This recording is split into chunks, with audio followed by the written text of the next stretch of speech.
44 günlük zəfərdən sonra təkcə biz torpaqlarımızı işğaldan azad etmədik, həmçinin biz mədəni irsimizi işğaldan azad etdik. Azərbaycanın ictimai-siyasi həyatında böyük işlər görülə, böyük layihələr icra edirlər. Onlardan biri də mədəni irsin bərpasıdır. Təsadüfi deyil ki, ilk şəhərsalma forumu 2022-ci ildə Ağdam şəhərində keçirilmişdi. Həqiqətən çox simvolik və rəmzi xarakter daşıyırdı. Azərbaycan ilk dəfə olaraq dövlət hökumət başçılarının iştirak edəcəyi liderlər sammiti keçirməyə hazırlaşır. Azərbaycanın şəhərsalma fəlsəfəsi bu fikrə əsaslanır ki, şəhərlər tarixi yaşadan, milli kimliyi formalaşdıran dayanıqlı məkanlar olmalıdır, insanlara xidmət etməlidir.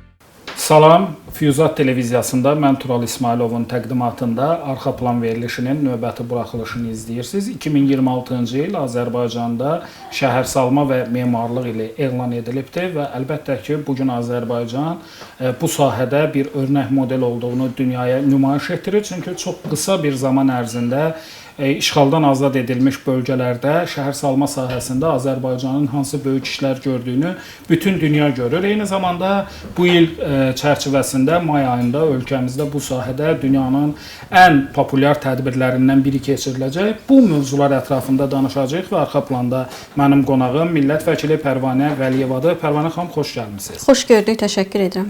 Çox sağ olun. Pərvanə xanım, əvvəlcə Azərbaycanda 2026-cı ilin şəhərsalma ili elan edilməsi və mayda bilirik ki, Bakıda önəmli bir beynəlxalq konfrans keçiriləcək. Bu, ölkəmizin şəhər inkişafı sahəsindəki prioritetlərini sizcə necə əks etdirir? Azərbaycan Respublikasında əslində şəhərsalma, urbanizasiya, dayanıqlılıq mövzuları bir neçə dəfə müzakirə olunub və bu bizim 2030 sosial-iqtisadi inkişaf strategiyamızın tərkib hissəsidir. Dayanıqlı şəhərsalma və eləcə də burada işğaldan azad olmuş ərazilərdə, Qarabağ və Şərqi Zəngəzurda yeni şəhərsalma modellərinin inkişafı, ümumiyyətlə bu ərazilərin geniş bərpa və quruculuq işlərinin həyata keçirilməsi istiqamətində Cənab Prezidentin birbaşa nəzarəti altında çox böyük işlər görülür və Azərbaycanın bu sahədə uğurlu təcrübələri var. Həmçinin Azərbaycan bu günə qədər 3 dəfə milli şəhərsalma forumları keçirilib. Bu şəhərsalma forumları BMT-nin məskunlaşma proqramı UN Habitatla birgə həyata keçirilib. Məsələn, təsadüfi deyil ki, ilk şəhərsalma forumu 2022-ci ildə Ağdam şəhərində keçirilmişdi. Baxmayaraq ki, burada heç bir infrastruktur yox idi və Cənab Prezident tərəfindən Ağdam Qafqazın Xirosiması adlanırdı və belə bir şəraitdə 2022-ci ildə ilk şəhərsalma forumunun Ağdamda keçirilməsi həqiqətən çox simvolik və rəmzi xarakter daşıyırdı və həmin vaxtı beynəlxalq bir tədbir idi. Beynəlxalq iştirakçılar da burada iştirak eləmişdilər və yenidən paytaxt Bakıya qayıtmışdılar. Və eyni zamanda Azərbaycanın dayanıqlılıq sahəsində öhdəlikləri də var. Həm yaşıl enerji istiqamətində öhdəliklərimiz var. Məsələn, Qarabağ və Şərqi Zəngəzuru biz artıq xalis sıfır karbon emissiyası zonaları kimi bir öhdəlik götürmüşük. 2030-cu ilə qədər həmin bu siyahıda Azərbaycan da bu ərazilərimizdə yer alacaq. O cümlədən bizim unikal şəhərsalma təcrübələrimiz var Qarabağ və Şərqi Zəngəzurda. Ağıllı kənd, ağıllı şəhər konsepsiyası, burada yaradılan infrastruktur, ağıllı bulut sistemləri, o cümlədən nəqliyyatın intellektual idarə edilməsi, onlayn platformaların yaradılması, fiber optik internet çəkilişinin olması və s. digər ağıllı sistemlər, bütün bunlar Azərbaycanın əslində qeyd etdiyimiz tədbirə təkcə ev sahibi deyil, həm də model olduğunu göstərir. Bəs may ayında Bakıda keçiriləcək konfransın gündəliyində əsas hansı məsələlər yer alacaq? Bəli, qeyd etdiyimiz kimi Azərbaycanda may ayında 17-22 may tarixlərində Bakı Olimpiya Stadionunda BMT-nin daha bir mötəbər tədbiri keçiriləcək. Bu Ümumdünya Şəhərsalma Forumunun 13-cü sessiyasıdır. Artıq 4 ay qalmasına baxmayaraq 10 mindən artıq iştirakçı qeydiyyatdan keçib. Ümumiyyətlə 25 min iştirakçının ölkəmizə gəlməsi nəzərdə tutulur. Bunun əsas gündəliyimiz əslində burada yeni şəhərsalma gündəliyi var. Həmçinin həmçinin dayanıqlı inkişaf məqsədlərinin 11-ci məqsədi dayanıqlı şəhərsalma mövzusunun burada işlənilməsi, dünya dövlətlərinin bir araya gələrək bu sahədə debat aparması, müzakirə etməsi, həmçinin qlobal yaşayış yeri böhranı mövcuddur. Biz bilirik ki, BMT məskunlaşma proqramının hesabatlarına əsasən dünyada 300 milyon insandan çox insanın yaşayış yeri yoxdur. Onlar evsiz hesab olunurlar və bu da müzakirə olunacaq mövzuların tərkib hissəsidir. Azərbaycan bu tədbirdə Dünya Şəhərsalma Forumunun 13-cü sessiyasında öz təşəbbüsləri çıxış edir. Necə biz COP29-da öz təşəbbüslərimizi irəli sürdük, eləcə də bu tədbirdə öz təşəbbüslərimiz var, öz gündəliyimiz var. Belə ki, Azərbaycan ilk dəfə olaraq WUF-lar tarixində dövlət hökumət başçılarının iştirak edəcəyi liderlər sammiti keçirməyə hazırlaşır və bu liderlər sammitində BMT-yə üzv olan ölkələrin dövlət hökumət başçıları yüksək səviyyəli müzakirəyə qoşulacaqlar. Burada cənab prezidentin İlham Əliyevin çıxışı gözlənilir və bu da o deməkdir ki, Azərbaycan artıq dayanıqlı şəhərsalma sahəsində olan müzakirələri, debatları daha yüksək səviyyəyə qaldırıb ki, təbii ki, burada müəyyən maliyyə öhdəlikləri, həmçinin qeyd etdiyim qlobal yaşayış yeri probleminin həlli istiqamətində daha yüksək səviyyəli öhdəliklərin götürülməsinə gətirib çıxaracaq. Və Pərvanə xanım, 2026-cı ilə qədər də Azərbaycan şəhərsalma sahəsində kifayət qədər böyük bir təcrübəni nümayiş etdiribdir. Regionların sosial-iqtisadi inkişafı proqramı ilə yanaşı biz regionlarda bir çox müəssisələrin açıldığını görürük. Eyni zamanda torpaqlarımız işğaldan azad edildikdən sonra işğaldan azad edilmiş Qarabağda da bu şəhərsalma prosesi böyük sürətlə davam edir və ölkə başçısı cənab prezident İlham Əliyev bütün sıx və gərgin iş qrafikinə rəğmən özü bu prosesdə iştirak edir. Yeni sənaye müəssisələrinin, eyni zamanda yeni yaşayış məskənlərinin açılışlarında şəxsən iştirak edir. Bəs şəhərsalma ili çərçivəsində hansı konkret addımlar atılacaq? Bəli, bayaq qeyd etdiyimiz kimi bütün bu məsələlər Azərbaycanın şəhərsalma sahəsində qlobal öhdəlikləri, həmçinin bu mövzunu yüksək səviyyəyə qaldırması nəticəsində artıq bunun bir məntiqi davamıdır ki, cənab prezident İlham Əliyev tərəfindən onun sərəncamı ilə 2026-cı il şəhərsalma və memarlıq ili elan edilib. Azərbaycanın Qarabağ və Şərqi Zəngəzurda qeyd etdik ki, unikal şəhərsalma təcrübəsi mövcuddur. 2020-25-ci illərdə çox qısa bir zamanda 100-dən çox yaşayış məskəni salınıbdır və bu ərazilərdə hazırda 70 mindən çox əhali yaşayır və proqramın sonuna qədər 140-150 min əhalinin köçürülməsi nəzərdə tutulur. Əslində bu da bir insan hüquqları ilə bağlı, sosial stabilliyin əldə edilməsi ilə bağlı bir məsələdir ki, qaçqın məcburi köçkünlər, hansı ki buradan etnik təmizləməyə məruz qalmışlar, onlar sosial ədalət bərpa edilərək onlar artıq öz torpaqlarına, öz evlərinə geri qayıdırlar. Bu da bir simvolik xarakter daşır və düşünürəm ki, forum çərçivəsində bu mövzuya da toxunulmalıdır. Həmçinin bir məsələyə də toxunmaq istərdim ki, cənab prezidentin şəhərsalma və memarlıq ili ilə əlaqədar sərəncamında da yer almışdı ki, biz baxmayaraq ki, dövlət tərəfindən bu sahə bizim mədəni irsimizin qorunması prioritet elan edilib, biz mədəni irsimizin bir hissəsini dağılmaqdan xilas edə bilməmişik. Yəni Ermənistanın 30 ildən çox Azərbaycanın beynəlxalq səviyyədə tanınan torpaqlarına təcavüzün nəticəsində bizim tarix və mədəniyyət abidələrimizə vandalizm aktları törədilib, bir çoxu həmin abidələrimiz yer üzündən silinib və 44 günlük zəfərdən sonra artıq sürətli bir şəkildə təkcə biz öyle deyəlim, torpaqlarımızı işğaldan azad etmədik. Həmçinin biz mədəni irsimizi işğaldan azad etdik və hazırda mədəni irsimizin də bərpası istiqamətində unikal işlər aparılır və düşünürəm ki, hər biri bu mövzuların hər biri forumun mövzularından biri olacaq. Forumda qeyd etmək istərdim ki, dünyanın bir çox ölkələrindən iştirakçılar təkcə milli nümayəndə heyəti deyil, eyni zamanda özəl sektor, vətəndaş cəmiyyəti, dan sonra beyin mərkəzləri, ekspertlər, həmçinin şəhər liderləri, merləri yer alacaqlar. Bu da təbii ki, böyük bir fürsətdir ki, yeni əməkdaşlıqlar qurulsun, o cümlədən urbanizasiya sahəsində smart tipli, ağıllı texnologiyalar ölkələr arasında bölüşdürülsün, müvafiq memorandumlar, anlaşmalar imzalansın və ona görə bu çox yaxşı bir fürsətdir dünya ölkələri üçün və indidən də görünür ki, çox böyük maraq var özəl sektor tərəfindən bu tədbirə. Onlar üçün də yeni bir fürsətdir ki, investisiyaları artıra bilərlər.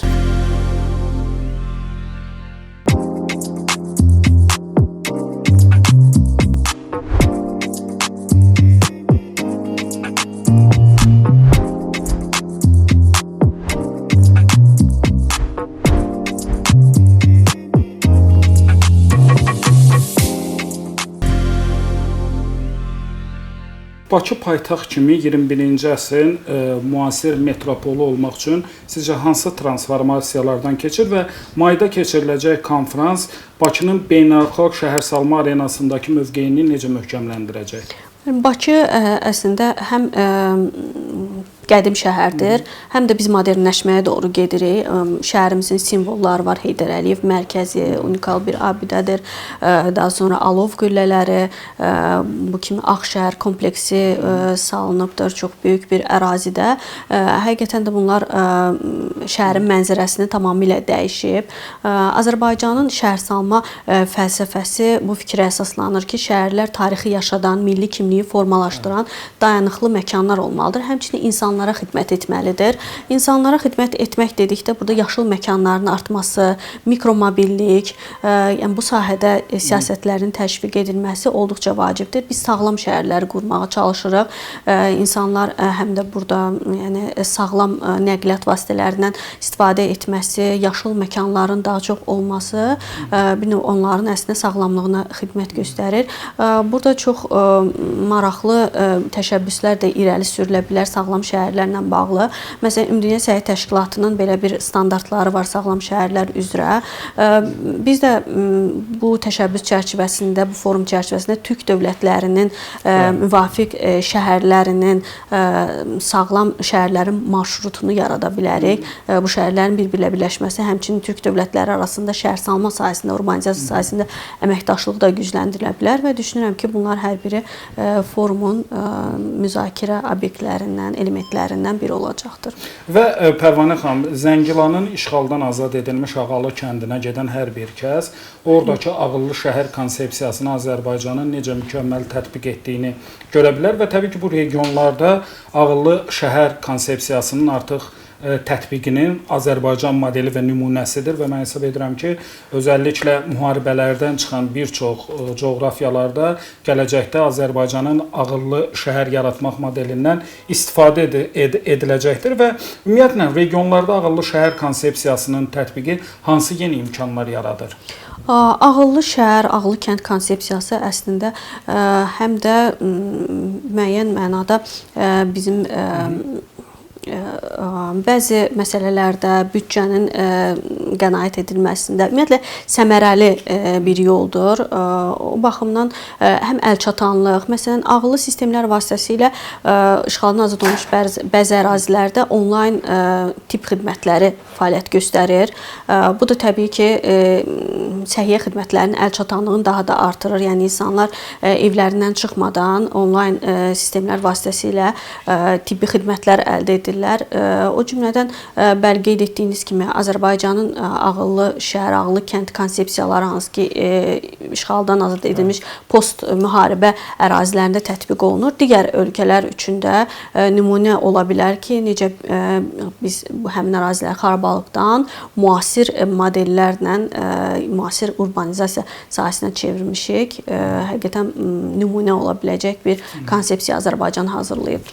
Və vətəndaş cəmiyyətinin iştirakçılığı məsələsinə toxundunuz. Təbii ki, siz uzun illər vətəndaş cəmiyyəti təmsilçisi olmusunuz və bugün də Milli QHT forumu çərçivəsində keçirilən tədbirlərdə, ümumiyyətlə Qlobal Cənub QHT platformasının tədbirlərində aktiv iştirak edirsiniz. Həmişə bu mövzularda biz fərqli formalarda müzakirələr aparmışıq. Amma mənə maraqlıdır ki, şəhərsalma ili çərçivəsində vətəndaş cəmiyyətinin rolu necə görünür? Çünki 2025-ci il Konstitusiya və Suverenlik ilində vətəndaş cəmiyyəti çox aktiv iştirak elədi. İstər beynəlxalq vətəndaş cəmiyyəti institutları ilə əlaqələrin qurulması, istər Bakıda keçirilən həm Türk Dövlətləri Təşkilatı, həm Qlobal Cənub QHT platforması nəzdində müxtəlif qeyri-hökumət təşkilatlarının qarşılıqlı əlaqələri. Bu baxımdan şəhərsalma və memarlıq ilində vətəndaş cəmiyyətinin üzərinə hansı rol düşür?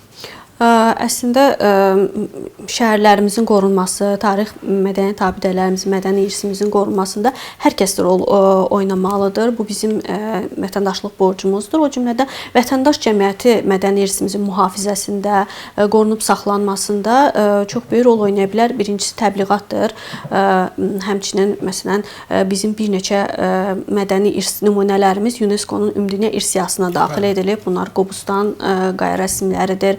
şəhər, Şəki şəhəri və mərkəzi ilə birgə İçəri şəhər, Şirvanşahlar saray kompleksi və bunların hər biri Azərbaycanın əslində dünya mədəni irsinə verdiyi töhfələrdən ibarətdir və onların qorunması, milli bu abidələrimiz, mədəni irsimiz bizim milli kimliyimizlə yoğrulmuşdur. Yəni bizim tərkib hissəsidir milli kimliyimizin. O baxımdan mühafizəsi olduqca vacibdir. Həmçinin qorunması istiqamətində təbliğatın daim aparılması, ictimai nəzarət mexanizmlərinin formalaşdırılmasında vətəndaş cəmiyyəti çox böyük rol oynaya bilər. Məsələn, əgər Ümumdünya Şəhərsalma Forumunda vətəndaş cəmiyyətinin iştirakına gəldikdə isə ilk günlərdən bizə ev sahibliyi verilən gündən Milli QT Forumu çərçivəsində WUF-13 QT koalisiyası yaradılmışdır. Bu koalisiyada dünyanın 25 ölkəsindən 30-a yaxın qeyri-hökumət təşkilatının nümayəndəsi iştirak edir ki, hansı ki onların əvvəlki WUF-larda iştirak təcrübəsi var və onlar bu sahədə ixtisaslaşmış qeyri-hökumət təşkilatlarıdırlar. Yenə də COP29-da olduğu kimi Milli QT Forumunun bu dəfə də Bakı Olimpiya Stadionunda bir stendi, bir pavilyonu olacaq və o pavilyon təbii ki, bütün QT-lərə açıq olacaq ki, onlar öz tədbirlərini orada xarici partnyorları ilə birgə əməkdaşlıq çərçivəsində həyata keçirsinlər. Mən burada həmçinin parlamentarlərin rolunu vurğulamaq istəyirəm. Çünki parlamentarlər Ümumdünya Şəhərsalma Forumlarının əsas tərkib iştirakçılarından, aktiv iştirakçılarından biridirlər. Çünki əlbəttə ki, şəhərsalma, müasir şəhərsalma təcrübəsi, dayanıqlı zonaların yaradılması, şəhərlərin yaradılması, qanunvericilikdə yer alan bəzi məsələlərlə əlaqəlidir. Məsələn, mühafizə zonalarının yaradılması, mikromobilliyin təşviq edilməsi, yaşıl məkanların yaradılması, dayanıqlı şəhərsalma mexanizmlərinin qurulması sırf qanunvericiliklə çox əlaqəlidir. Ona görə də parlamentarlər burada fəal iştirak edirlər və öz ölkələrinin parlamentlərində, qanunlarında bu sahə ilə əlaqəli onların bir məlumat mübadiləsi, təcrübə mübadiləsi əslində çox faydalıdır ki, qanunvericilik bu sahədə zənginləşsin və bu Azərbaycanda keçirilən 13-cü Şəhərsalma Forumunda da düşünürəm ki, parlamentarlərin rolu çox böyük olacaq. Hətta düşünürəm ki, Milli Məclisin də bu sahədə təşəbbüsləri olacaqdır. Pərvanə xanım, şəhərsalma və memarlıq ilindən danışarkən burada çox önəmli məqamlardan biri də bu sahədə, yəni şəhərsalma sahəsində və ümumiyyətlə bilirik ki, memarlıq ilindən də bəhs eləyiriksə, abidələrin bərpası və digər məqamlar da çox önəmlidir. Heydər Əliyev Fondu bu sahədə ölkədə çox böyük işlər həyata keçiribdir. İstəyirəm bu barədə də fikirlərinizi öyrənək. Bəli, Heydər Əliyev Fondunun həyata keçirdiyi belə deyim, xeyirxahlıq siyasətinin tərkib hissələrindən biri də əslində onların istiqamətləri çoxdur. Çox sahədə Azərbaycanın ictimai siyasi həyatında böyük işlər görülə, böyük layihələr icra edilir. Onlardan biri də mədəni irsin bərpasıdır. İşğaldan azad olmuş ərazilərimizdə məsələn İtaliyalı ekspertlərin, memarların dəvət olunması ilə bir çox abidələrimiz bu günə qədər bərpa edilib. Həmçinin bu abidələrimizlə əlaqəli xaricdə təbliğatın aparılması, təşviq edilməsi, yeni incəsənət nümunələrinin yaradılmasında bizim memarların təşviq edilməsində, onların bilik bacarıqlarının artırılmasına, həmçinin onlar üçün sərgilərin təşkil edilməsində Heydər Əliyev Fondu çox böyük rol oynayır və bunun da nümunələrini bir çox yerdə görə bilərik. O cümlədən Ağşəhərdə yaradılmış Zəfər Muzeyi, Zəfər Parkı yeniliklərdən biridir. Unikal düşünürəm ki, Azərbaycanın vətənpərvərlik ruhunu, insanlarımızın bura ziyarəti nəticəsində onların şəhidlərimizin, hansı ki vətəni sevməyimizin simvoluna çevrilmiş şəhidlərimizin əziz xatirəsini burada yad etməsi, o cümlədən Azərbaycanın tarixinin mühüm hadisələri ilə burada tanış olması da həqiqətən bizim tarixi yaddaşımızı yenilənməsinə kömək edir və mədəni irsimizin qorunmasına, gələcək nəsillərə ötürülməsinə çox böyük bir töhfədir. Təşəkkür edirəm Pərvanə xanım, çox sağ olun. Mən təşəkkür edirəm, sağ olun.